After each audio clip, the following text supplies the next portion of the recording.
예, 예, 잠언 5장 1절에서 23절.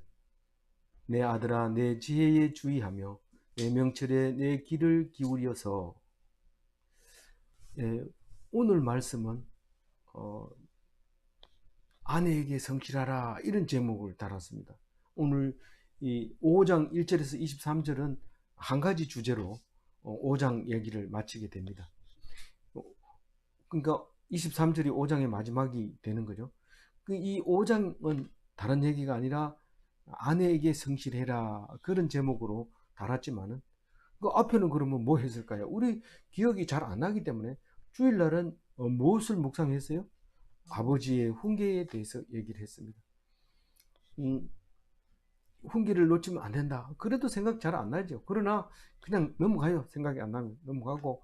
우리 다음번에는 뭔 얘기 할까요? 하나님이 네가 보정을 쓴 게 있으면은 그 보정을 해결해라. 그냥 놔두지 말고, 안 그러면 내가 올무에 걸려서 죽는 새와 같이 돼버린다. 그런 얘기를 하게 됩니다. 참 중요한 얘기죠. 오늘 얘기도 중요하고 어제 얘기도 중요하고 내일 얘기도 중요한데 2달 동안 맨날 중요한 얘기합니다. 진중하게 읽어야 되고 가벼이 여기서는 안 되는 귀한 자문의 말씀이라는 것을 기억하고 있어야 돼요. 왜냐하면 우리는 자꾸 잊어버리기 때문에 무슨 말을 했을까 별로 중요하지 않고 내가 오늘 사는데 별로 도움이 안 된다 이렇게 생각하지만, 사실 날마다 읽다 보면 그것이 문득문득 떠오르고 이를 만날 때마다 그것이 생각이 나야 되는데, 오늘도 네가 그 말을 생각하고 후회할까 봐 걱정되니까 내 말에 귀 기울이라 그런 얘기를 하게 됩니다. 23절까지 계속해서 아내에게 성실해라 그런 말을 하고 있습니다. 그러니까 내 아들아 이렇게 부를 때는 이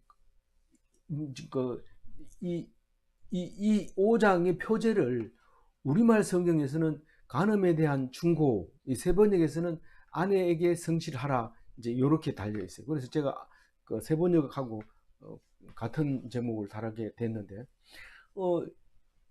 내 지혜에 주의하며, 이 말은 하나님의 지혜에 주의하라, 하나님 말씀을 주의 깊게 읽으라 이런 말이죠. 그냥 주의하라 이렇게 주의하면 되지 뭐. 주의했나? 주의했습니다. 그런데 성경도 안 읽고 그렇게 하냐? 읽는 것이 주의하는 거야. 이렇게 말해야 되죠. 내 명철에 귀를 기울여서. 명철에 귀 기울여라. 네, 기울였습니다. 어떻게 기울였냐? 그냥 기울였죠. 이런데 뭔 얘기 하더냐? 듣긴 들었는데 잘 모르겠어요. 이렇게 하면 내 명철에 귀를 기울인 건 아니죠. 그럼 어떻게 해야 돼? 통찰력에 귀 기울이라 이 말입니다. 그 통찰력이라는 건 예리하게 꿰뚫어 보는 것을 통찰력이라고 하는데, 네 명철이 네가 가지고 있는 그 내 명철에 너 귀를 기울이라. 하나님이 이 성경을 쓸 때 그냥 쓴 게 아니고 성령이 임해서 기록을 한 거기 때문에 이것은 통찰력이 들어 있는 거예요. 그냥 막 엑스터시 상태라고 해가지고 막 쓰는 게 아니라 그 성령에 입각해서, 뭐 엑스터시 상태는 악령도 엑스터시고 성령도 엑스터시지만, 그러나 우리는 성령에 임해져서 기록한 것을 성경이라고 하고, 이 성경이 하나님의 명철이고 하나님의 지혜. 내 아들아 이래 솔로몬의 얘기지만은 그것은 우리 하나님의 지혜로 봐야 되죠. 왜냐하면 성령으로 썼기 때문에. 그 사람이 나쁜 왕이라면서요. 나쁜 왕 속에서 잠언이 나오고 좋은 왕 속에서 또 참 입에 담지 못할 말들이 또 생긴다는 말이죠. 누가 그래요? 다 그래. 다 있지만 다 기록을 안 해서 그렇지 누구나 똑같아요. 참 위대한 왕, 그 왕 최고다 이러지만 거기에 도덕적이지 못한 거, 우리가 본받아서는 안 될 것들이 들어있는데, 특히 이 아내에 대한 이 성실에 대해서 우리가 누구 생각이 나요? 아버지 생각이 나요. 다윗의, 이 솔로몬의 아버지 생각이 나잖아요. 솔로몬은 지금 자녀에게 말하고 있지만 아버지 생각나요. 그러면서도 그 아내에 대해서는 제대로 못한 것이 솔로몬이 아닙니까? 아버지도 잘했냐 하면서 잘 못했죠. 그렇지만 그래도 이 솔로몬의 잠언은 아버지와 자신과 또 자녀들에게 는 합당하지 않을 수도 있어요. 그러나 이 말씀만큼은 하나님의 성령에 의해서 쓰여졌다는 사실을 기억하고 있어야 됩니다. 그래서 2절 읽어봅니다. 근신을 지키며 내 입술로 지식을 지키도록 하라. 어떻게 하는 것이 이 근신을 지키는 것입니까? 다른 성경에는 분별력을 가져라 이렇게 말합니다. 근신을 지키며 분별력을 가져라. 제가 오타가 하나 있네요. 입술로 지식을 지켜라. 입술로 지식을 지켜라. 입술로 지식을 어떻게 지키는 걸까? 지식을 많이 알고 묵상도 많이 했는데 말하는 게 다른 말이에요. 적당하지 않은 말을 하고 또 엉뚱한 말을 하고 이러는데 묵상했는 대로 해야 돼요. 묵상했는 대로. 그게 입술로 지식을 지키는 거예요. 농담은 지키는 게 아니죠. 그래서 함부로 얘기하지 말고 될 수 있으면 진중하게 해야 돼요. 아니 이거면 성경 묵상을 안 할 때는 뭐 어쩔 수 없이 자료가 그거밖에 없으니까 가지고 있는 거, 딴 사람이 말하는 것도 끄집어하기도 하고 유행하는 TV에서 나오는 말을 사용하기도 하고 그렇게 하지만 성경을 많이 읽은 사람은 성경에서 충분한 자료가 나와요. 거기서 말할 수 있는 게 나옵니다. 물론 뭐 사투리 이런 건 뭐 어쩔 수 없는 거지만은 그 지식만큼은 거기서 나오게 되는 거죠. 그래서 입술로 지켜야 돼. 뭐 내가 행동으로 지킨다든가 무슨 뭐 능력으로 지킨다든가 그게 아니라 입술로 가지고 지켜야 되는데 그게 속에서 나오는 게 입으로 나오기 때문에 그런 거예요. 그래서 입에서 나오는 게 더러운 게 나올 수가 있는데 그것은 하나님이 싫어하는 거죠. 진짜로 입에 들어가는 건 나를 더럽게 못하지만 입에서 나오는 게 사람을 더럽게 하는데 그게 입술을 지키는 방법이죠. 그게 말씀으로 그게 나오는 말이죠. 3절 읽어봅니다. 대저 음녀의 입술은 꿀을 떨어뜨리며 그의 입은 기름보다 미끄러우나. 지금 이제 1절 2절은 무슨 말을 하는지 모르고 하여튼 성경 말씀을 열심히 읽으라는 말이구나. 그렇지만 이제 2절부터는 본격적으로 얘기를 하는데 음녀 얘기가 딱 나옵니다. 음녀 얘기 나오면서 이거는 다른 번역에서는 방탕한 여인으로 이 음녀를 표현했어요. 사실 음녀라고 하면 우리가 정확하게 음녀의 그 정의를 내리기가 어렵습니다. 방탕한 여인 이렇게 하면 약간은 오지만은 그렇다고 해서 정확하게 우리가 이 사람 음녀야, 이 사람 방탕한 여인이야 이렇게 말하기가 어렵습니다. 그러나 오늘 자세히 읽어보면 아내를 사랑하고 가정을 지켜라 이런 내용이 들어있기 때문에 그게 집중을 해야지 너무 이쪽에만 빠지면은 나는 죄에 빠지지 말아야지, 죄에 이런 것도 죄고 저런 것도 죄인데 죄에 빠지면 안 된다 이런데 그게 빠져버릴 수가 있기 때문에 우리는 거기에 대해서 집중적으로 연구하는 게 아니라 이게 하나님이 지혜로 명철로 이야기하는 게 바로 이거구나 하는 것을 알아야 됩니다. 오늘 나쁜 것은 생각할 필요도 없어요. 나쁜 것은 거기를 가지도 말아야 돼요. 반대편으로 가야 돼요. 그래서 너무 음료에 대해서 묵상하지 말고 그냥 우리가 방탕한 여인 이렇게 이제 얘기를 합니다. 근데 방탕한 여인의 입술은 달고 미끄럽다 이럴 때 앞에서 입술이나 이 입술이나 같아요. 내 입술이나 그 방탕한 여인의 입술이나 같은 말로 페트라고 하는 말인데 언어라고 표현하기도 하고 그런데 여기서 3절에서 읽을 때는 키스할 때 사용하는 입술을 우리가 상상할 수 있는데 여전히 용어는 같지만 의미는 다르게 이렇게 얘기를 합니다. 누가 입으로 입술로 무슨 그 명철을 또 지혜를 이렇게 뭐 지킬 수 있습니까? 그런 뜻이 아니라 앞에 것은 말로 뒤에 것은 달콤한 입술로 그런 글로 이제 표현하면 되겠죠. 뭐 이해가 안 되는 건 없습니다. 그런데 달고 미끄럽지만 4절에 어떻게 된다고요? 나중은 쑥같이 쓰고 분할 가진 칼같이 날카로우며. 이게 맨 처음에는 아무 일 없었던 것 같고 굉장히 문제가 없을 것 같은데 나중에 그게 갑자기 예리한 이리 쳐도 걸리고 저리 쳐도 걸리고 양날 가진 거는 로마 시대 때 사용하는 칼이었는데 그것은 사람을 탁 찌르면 어디로 해도 이게 더 상처가 납니다. 움직이면. 그래서 이게 고통이 엄청 심하게 해주는 그래서 다른 번역에서는 쓰라림과 고통만 남겨준다. 그 얘기를 합니다. 나중은 쑥같이 쓰고 이 말은 쓰라림과 두 날 가진 칼과 같이 날카로우며 고통만 안겨줍니다. 성경이 그래요. 5절 읽어봅니다. 그의 발은 사지로 내려가며 그의 걸음은 서울로 나아가나니. 이 방탕한 여인의 발은 죽음과 서울로 향한다, 그렇게 얘기합니다. 물론 이 발이, 발걸음이, 또 행하는 방향이 죽음이고 서울이고, 서울은 우리가 너무 복잡하게 생각하지 말고 한마디로 얘기하면 땅 밑, 이렇게 생각하면 됩니다. 그래서 이제 무덤으로 가는 거다, 발은. 그렇지만 사실 여기서 말하는 것은 자세히 읽어보면 이 발은 레겔이라고 하는 건데, 다리라고도 표현하기도 하지만 성기로 표현할 때가 있습니다. 그 성기로 표현할 때가 있습니다. 특히 정확하게 얘기하면 여성의 외음부를 이렇게 레겔이라고 표현할 수 있습니다. 그렇지만 우리는 꼭 이렇게 도저히 못 알아들으니까 얘기하지만, 이 처음 듣는 사람들은, 처음 듣는 사람 아니라 이스라엘 백성은 같은 말을 사용하기 때문에 딱 들으면 무슨 말인지 알게 되죠. 이런 말은 사무엘 상에서도 있었죠. 이 발에 대해서 이야기한 적이 있습니다. 발을 가리러 갔다, 이 말은 예, 뭐 그런 의미로 이제 사용을 했기 때문에 우리는 이미 알고 있는 말입니다. 그래서 어쨌거나 그게 죽음과 서울로 향한다는 말을 하면서 1차 독자는 두 가지 의미를 다 생각하게 만들어주죠. 6절 읽어봅니다. 그는 생명의 평탄한 길을 찾지 못하며 자기 길이 든든하지 못하여도 그것을 깨닫지 못하느니라.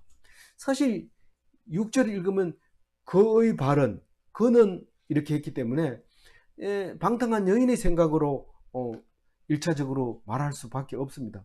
그러나 방탕한 여인과 함께 한 남자도 마찬가지 의미를 가지고 있습니다.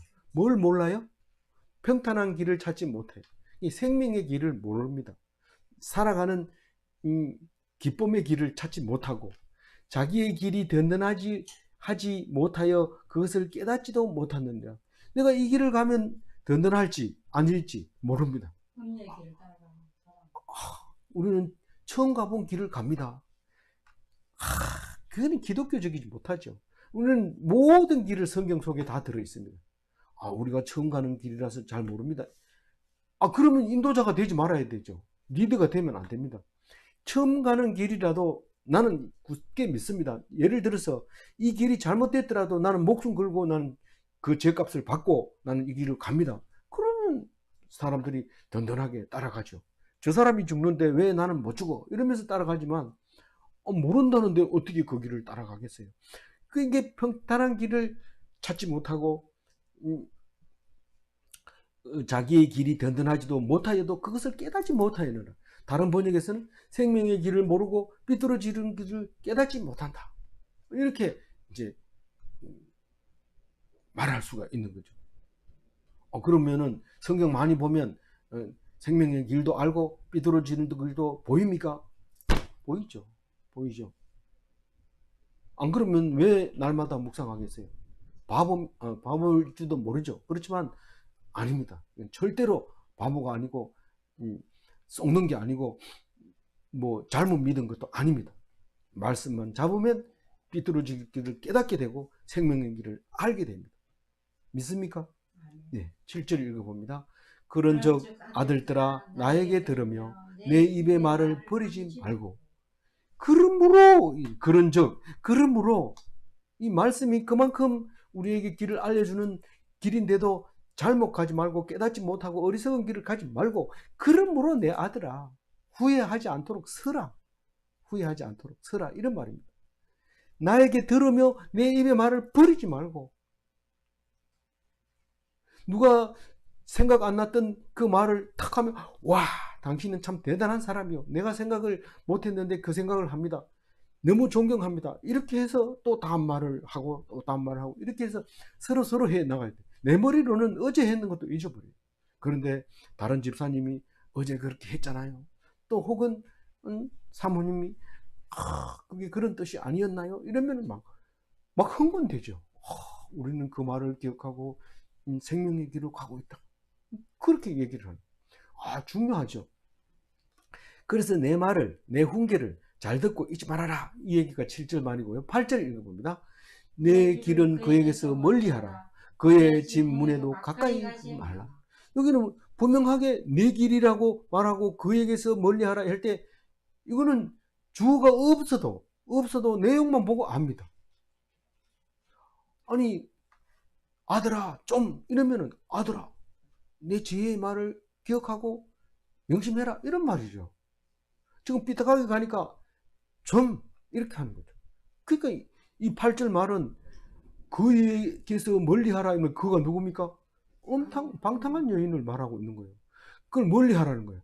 근데 본인이 그 길에 들어서면 그게 방탕하게 보입니까? 안 보입니까? 완전히 헷가닥 가버리기 때문에 이게 옳은 길이라고 생각하고 모든 가정을 버리고 글로 갑니다. 언제요?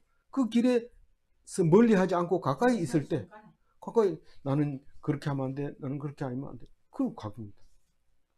제가 총각 때 어떤 아가씨 찬송하는데 소리도 잘 못 내요. 막 이래가지고 소프라노인 줄 알았더니 그것도 아니라. 그래서 난 저런 여자하고 결혼하면 안 되는데 이런데만 해버렸어요. 그런데 그래서 가까이 하면 안 돼. 가까이 하면 끝납니다. 그래서 멀리 해야 돼. 그래서 제가 후회했다는 그런 뜻은 아니고 이거는 잘한 거죠. 잘한 거지만 아내가 있을 때는 절대로 방탕한 여인 앞에는 가까이 가면 안 됩니다. 그 집의 문 앞에도 가까이 가지 마. 괜히 문 앞에 가가지고 뭐 운동화 끄매는 척하고 뭐 이리저리 하면서 눈치 보고 이러면 안 돼요. 완전히 그걸 멀리 해요. 그게 8절 말이에요. 9절 한번 읽어볼게요. 두렵건대 내 존영이 남에게 잃어버리게 되며 내 수완이 잔인한 자에게 빼앗기게 될까 하노라. 만약에 그 집에 가까이 멀리 하지도 안 하고 가까이 아무 일도 없었다 하지만 가까이 갔다면 문제가 된다.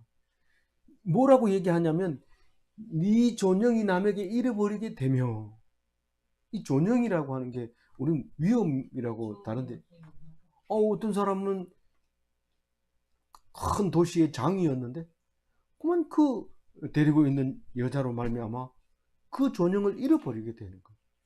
그런데 내 수완이 잔인한 자에게 빼앗기게 될까 하노라. 그 수완을 채우지 못하고 곧바로 사망하게 되는 일이 생기는 것도 있어요. 그런 일이 참 안타깝죠. 그래서 그 존영을 지키려면 절대로 가까이 가지 마라. 아무 일도 없을 것 같지만 그냥 꿀이 줄줄 흐르더라도 가지 마라. 그렇게 얘기해요. 잔인하게 죽을 수 있다. 네 수완을 제대로 살지 못하고 산에서 죽을 수도 있다. 이런 얘기를 하면서 10절 읽어봅니다. 두렵건대 타인이 내 재물로 충족하게 되며 내 수고한 것이 외인의 집에 있게 될까 하노라. 네 재물을 그렇게 모아놓은 거, 그 돈을 모으기 위해서 온갖 권모술수를 써서 그 자리를 차지하고 또 능력을 가지고 있다 할지라도 너는 그 여자로 말미암아, 음녀로 말미암아 네가 가진 재물을 전부 타인에게 가게 된다는 거예요. 갈 수밖에 없지요. 임자가 내놓으면 딴 사람이 쓰게 되죠. 그럼 그걸 버립니까? 재물을 안 버립니다. 그건 누군가가 가지고 가게 되죠. 타인이죠. 내가 관계없는 사람이죠. 내 수고한 것이 외인의 집에 있을까 하노라. 심지어는 자기 가족이 딴 집에 종이 될 수도 있어요. 외인의 집에 있게 되는 거죠. 내가 수고하고 애쓰고 그런 것이 그렇게 될 수도 있다는 거예요. 와, 엄청난 얘기죠. 무슨 힘이 있는 거, 능력이 있는 거 다 소용없습니다. 그 하나에 가버립니다.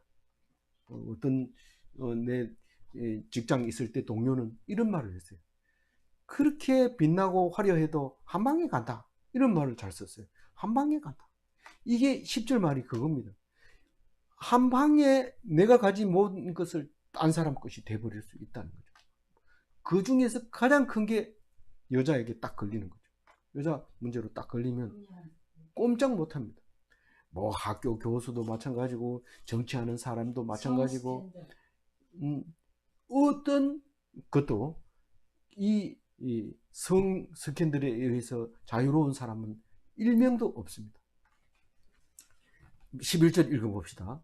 두렵건대 마지막에 이르러 내 몸 내 육체가 쇠약할 때에 내가 한탄하여. 뭐 또 지혜로운 판단을 내려서 바로 결정을 내리고 산에 올라가서 인생을 끝내는 사람도 있습니다. 그게 오히려 지혜롭죠. 지혜롭지만 그러나 우리에게 본이 되는 거죠. 무슨 본?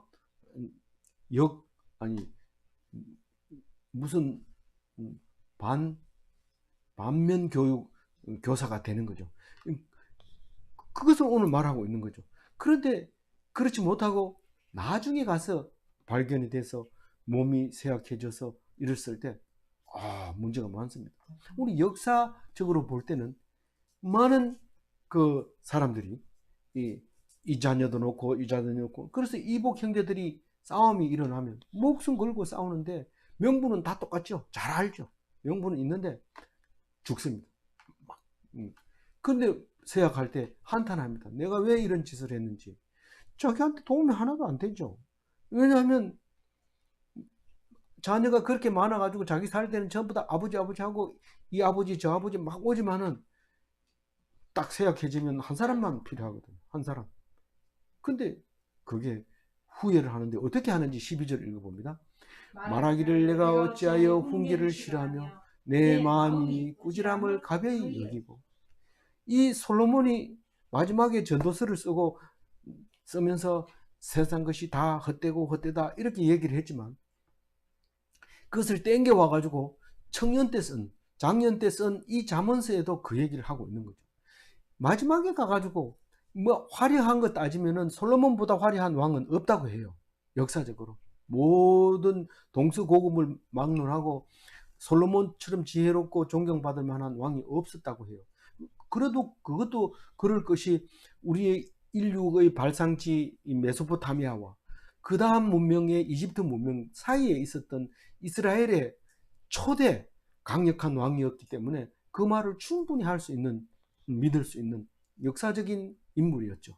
그래서 어떤 교과서든지 다 솔로몬의 지혜에 대해서 이야기하고 있는 것을 알 수 있습니다.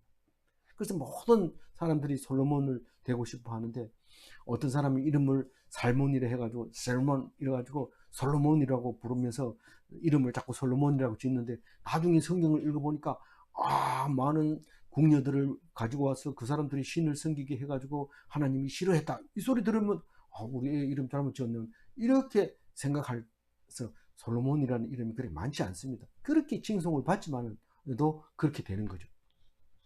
어쨌거나 그러나 그분이 기록한 잠언서는 우리에게 뼈가 되고 살이 되고 영혼을 살찌우게 되는 기름지게 한다는 것을 알고 왜 반면교사라도 볼 수 있고 또 본이 되기도 하고 그래서 우리는 이 말씀을 잊어버리면 안 됩니다. 꼭 기억하면서 살아가는데 힘을 얻고 능력을 키워나가야 됩니다. 그래서 그때 가서 후회하지 마라. 훈계를 싫어하고 책망을 가벼이 우리는 책망받으면 어떻게 해야 돼요? 무겁게 얘기해야 돼요. 내가 절대로 잘못했습니다. 하나님 용서하여 주시고 이런 일이 없도록 지켜주십시오. 이래야 되는데 다음부터 안 그럴게요. 됐어요. 이런데 그 다음에 또 합니다. 가볍게 여기는 거죠.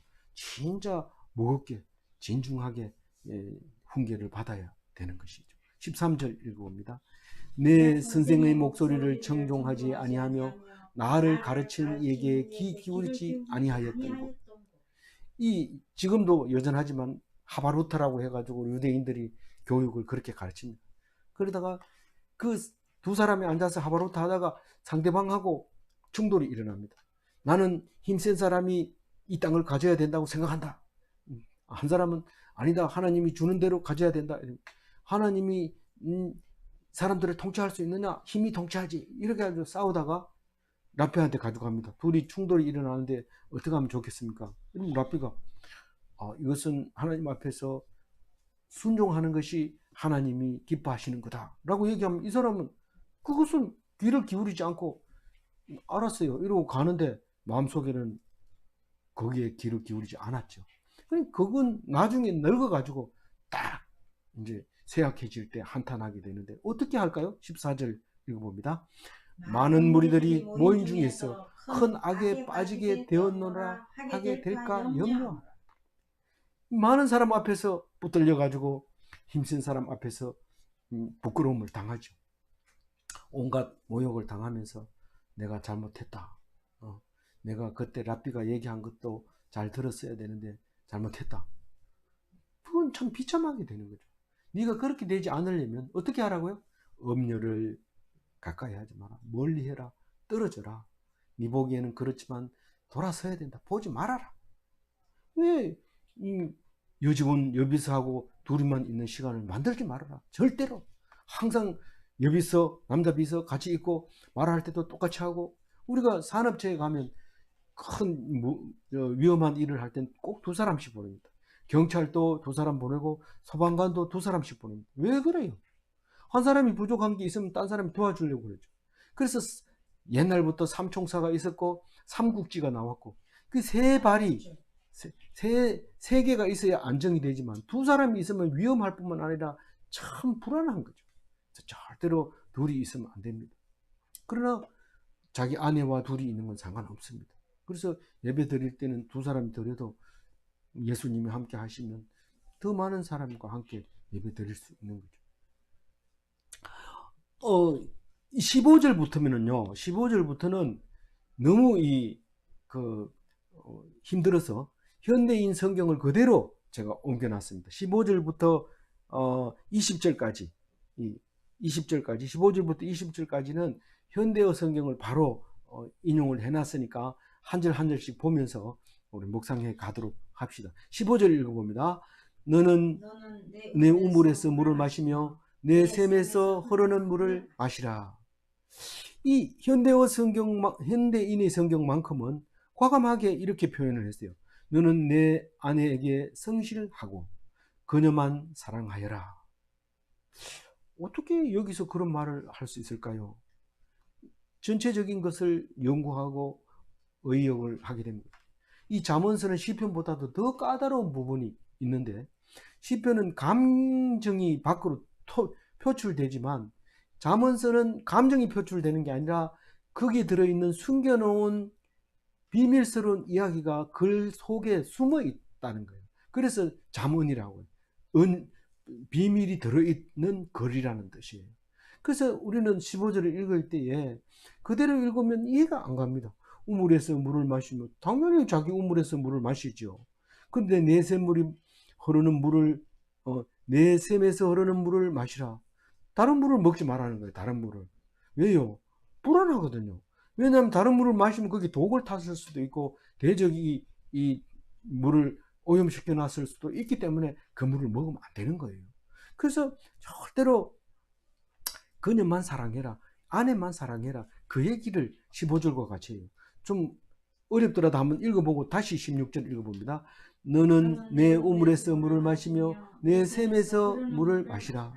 16절 어찌하여 내 샘물을 집 밖으로 넘치게 하며 내 도랑을 흘러가게 하겠느냐.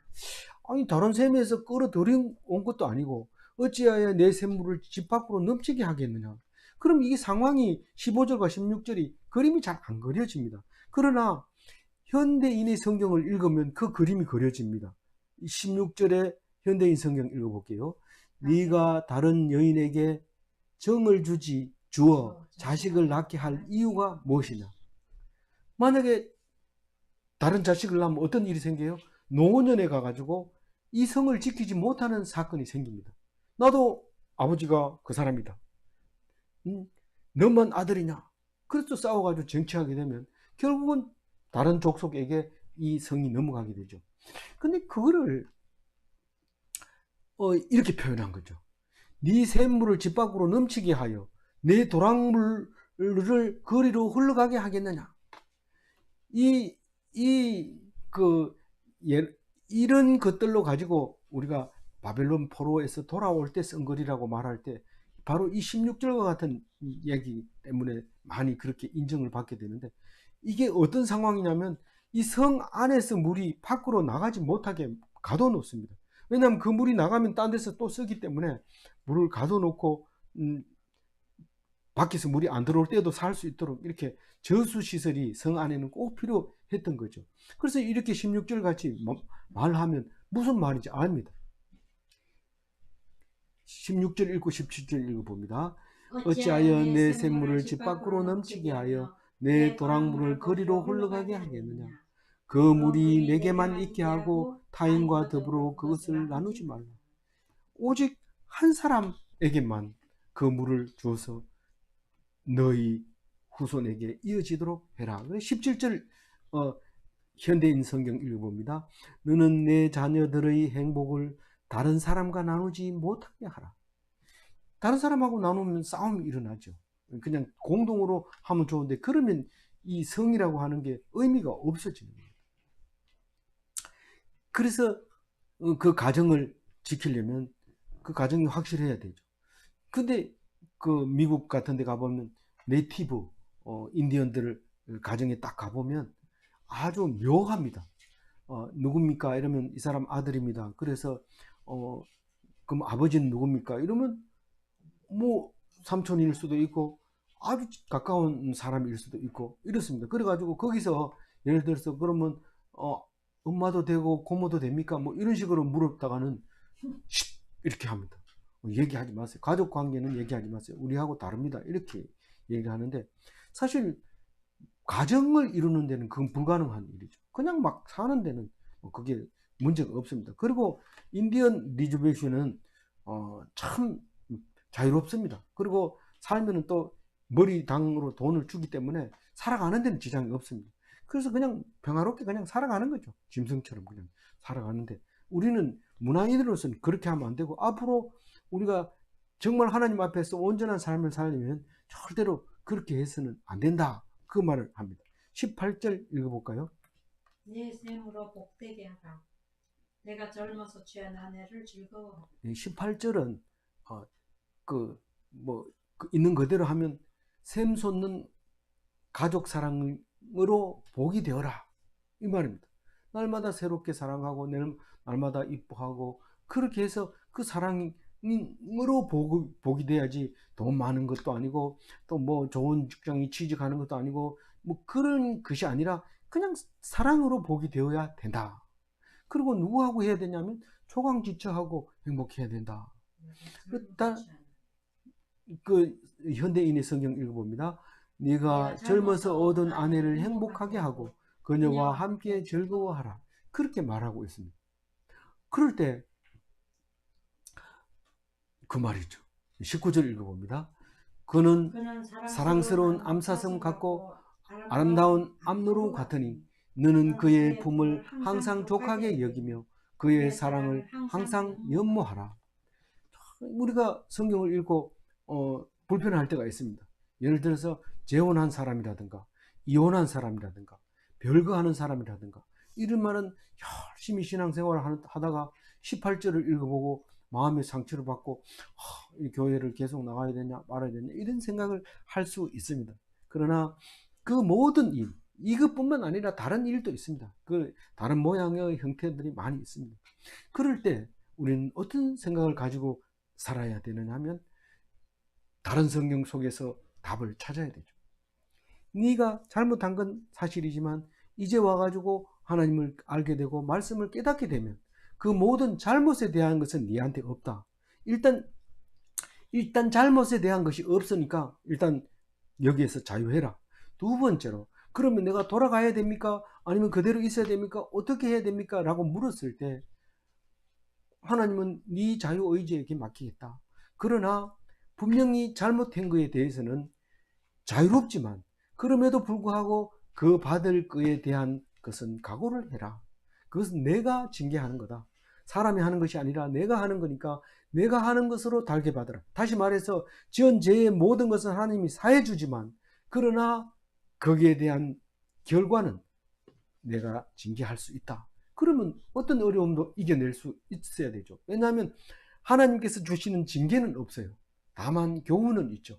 네가 그렇게 하면 또다시 그런 일을 저지른다면 이런 벌을 받게 될 거다 하고 줄 때에 달게 받고 나면 복역이 끝난 죄수하고 마찬가지예요. 복역이 끝난 죄수는 어떤 사람하고 동일해요. 그 죄가 그대로 있는 게 아닙니다. 나는 이미 복역을 했다. 그럼 당당하게 내가 그 죄를 지었는데 다 일이 끝나서 나는 죄인이 아닙니다. 그리고 당당하게 말할 수 있어야 되고 행동을 해야 돼요. 그게 바빌론 포로 갔다 오면서 정립이 확실하게 됐어요. 복역이 끝나고 기한이 끝난 사람에게 하나님께서 축복해 주신다는 걸 알아야 됩니다. 근데 그 말씀을 제가 갖고 교도소에 있는 사람에게 큰 힘과 용기를 주려고 그런 말을 여러 번 했어요. 복역이 끝나면 우리는 복역을 안 했기 때문에 죄가 있는데도 감옥 살이를 살아야 되는데도 불구하고 안 살지만 감옥에 갔다 온 사람은 자타가 공인하게 모든 죄를 씻어준 거예요. 그러면 더 자유롭게 더 강력하게 자기가 하던 일을 해야 될 거 아닙니까? 그런데 죽을 때까지 그 죄를 가지고 끌고 나가면서 무슨 얘기를 하면 기가 팍 죽어 있어요. 제가 그래서 안타까웠죠. 그래서 이제는 왜 힘을 머뭇거립니까? 힘을 내세요. 이랬는데 그만큼 힘이 안 나오더라고요. 그래서 제가 좀 안타까운 마음을 가지고 있을 뿐이죠. 그래서 하나님께서 사랑해 주시기를 기도하면서 있습니다. 그렇게 할 때 이제 우리는 19절 그리고 20절을 읽으면서 우리는 자유로워져야 돼요. 어떤 경우에도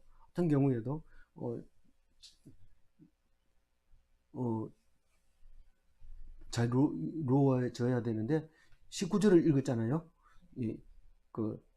토끼 같은 마누라로 만족해라 이런 말이죠. 사랑스러운 암사슴 같고 아름다운 암노루 같으니 누가? 조강지처럼. 네. 너는 그의 품을 항상 족하게 여기며 온갖 불만이 없겠어요. 그렇지만 족하게 여겨야 된다. 그리고 그의 사랑을 항상 연모하거나 사모하라 이 말입니다. 아내의 사랑을 늘 사모하라. 아내가 좋아해 주기를 사모하라. 기분 나빠하거든 왜 나빠하는지를 알고 미리 대처해라. 나빠하면 어떻게 된다고요? 불행하죠 집에. 그래서 늘 기뻐할 수 있도록 해라. 19절 현대인의 성경 읽어봅니다. 너는 암사슴처럼 그녀를 사랑스럽고 아름답게 여겨 그 품을 항상 만족하게 여기며 그녀의 사랑을 항상 연모하라. 이렇게 20절 읽어봅니다. 내 아들아 어찌하여 음녀를 연모하겠으며 어찌하여 이방 계집의 가슴을 안겠느냐. 우리는 성경을 읽어본 사람 다 알죠. 솔로몬이 여기에서 자유로워서 이 편지 쓴 거 아니에요. 이 글을 자식에게 쓴 거 아닙니다. 나는 가르칠 자격이 안 돼. 가르칠 자격이 없는 사람 딱 한 사람이 있더라고요. 내가 어제 법률 하는 거 내가 들어봤는데 성범죄는 절대로 교사가 안 됩니다. 어떤 경우에도 다른 아무리 실력이 좋고 자격증 가지고 있어도 소용없고 그것은 딱 제외시킵니다. 아무리 헌법 소원을 청구해도 그것은 번번이 실패하고 안 됐어요. 그래서 그러나 솔로몬은 이방 여인의 가슴을 안았어요, 안 안았어요? 엄청 많이 안았죠. 그렇지만 이 잠언서를 쓸 수 있는 자격이 주어졌고 우리는 그 말씀을 마음속에 가지고 있습니다.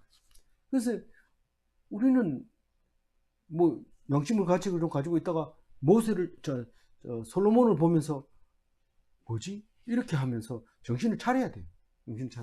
안 그러면 괜히 죄가 없다고 하는데도 죄인으로 살고 이러는데 그건 예수 믿는 사람 아니죠. 유대인도 아니에요. 그래서 꼭 말씀을 묵혔고 음료와 이방 계집에게 정을 주지 말아라. 이게 20절 말씀입니다. 21절 읽어봅니다. 21절, 22절, 23절은 그냥 일반적인 얘기 같지만은 귀담아 들어야 되는 겁니다. 21절 대저 사람의 길은 여호와의 눈앞에 있나니 그가 그 사람의 모든 길을 평탄하게 하시느니라. 교훈을 듣는 결혼한 아들에게 평탄하리라 이렇게 말합니다.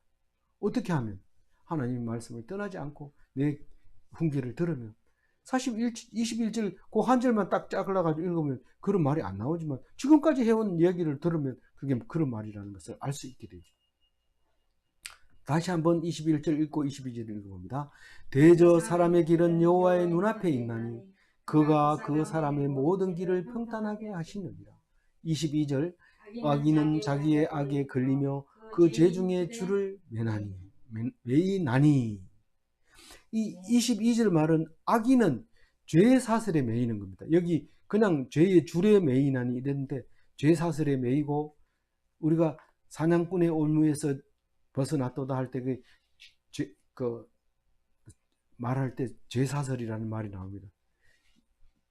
그 죄사슬이라는 게 찬양이 나오는데 그 하나님을 떠난 아들이 아닌 다른 아들은 죄사슬에 매여 있게 된다. 그게 악인이다. 이 말을 하고 있는 거예요.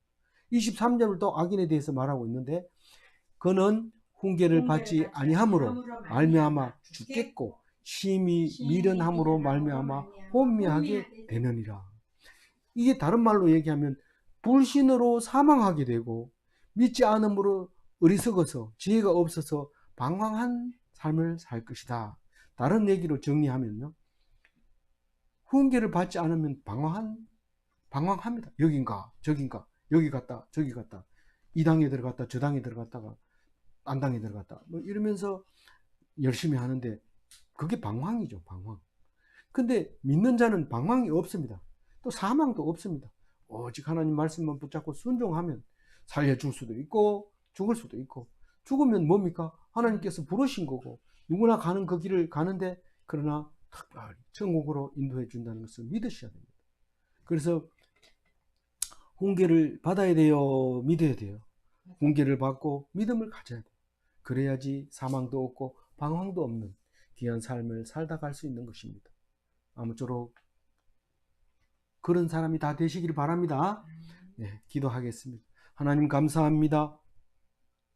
우리에게 가정을 주시고 가정을 만들어 주실 때 온갖 여러 가지 모습으로 우리를 유혹할지라도 오직 딴 길로 가지 아니하고 오직 하나님께서 하라고 하는 말씀에 순종해서 우리가 아버지보다도 더 지혜롭게, 솔로몬보다 더 지혜롭게, 아니면 다윗보다도 더 지혜롭게 살 수 있도록 예수님을 보내주시고 나처럼 살아라 하실 때에 바라볼 수 있는 눈을 허락하여 주옵소서.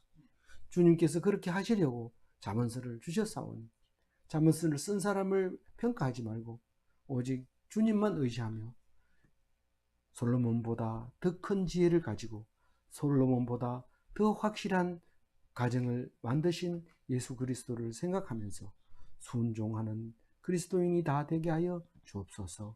예수 그리스도 이름으로 기도 올리옵나이다. 아멘.